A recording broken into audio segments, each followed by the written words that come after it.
for the country as you face this fork in the road is where do you turn? Which way do you want to turn? Because we watched this week the destruction of a symbol of this government, of our democracy, of our pluralistic society. You're talking about the White House? The East Wing, yeah. Oh, it's a building, Mike. It's a building. Okay, Bill.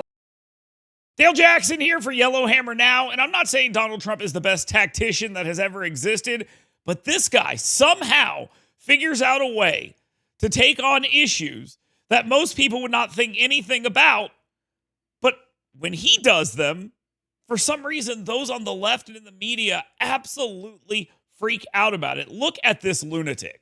It's not about the ballroom. He's secretly building a state-of-the-art bunker where the old one is. He's planning on staying in power for the rest of his life. That's why he didn't go through the proper channels. He's trying to create an emergency before the midterms so there will be no voting, and he and his regime will stay in power. And where are those people who fought to keep statues up to preserve history? And you may think to yourself that that's kind of crazy, but that's just a taste of what's out there.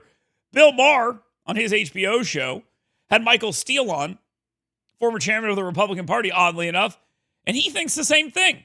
Donald Trump is planning on staying in the White House forever. It's a building maybe to you, but to a lot of Americans, It's not. And I'm gonna tell you, as a young kid growing up in D.C., when my daddy took me by that building, it meant something to me as a 10-year-old. It meant something to me to grow up in a town where everybody in this country came and protested and cried and screamed and laughed, right? And I was a part of that. So that building for me was my childhood, because my daddy stood me out in front of the gate before Clinton closed the road, right? Because of terrorism and all the other threats to the country.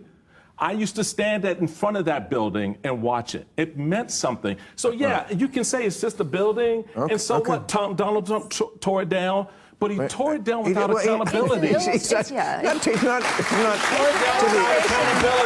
Okay, first of all, I agree. I said, he should have gotten the permits, but that's how he does things. I agree. Recklessness. But it is just a building. First of all, that part of the building wasn't always there. Presidents do change the buildings.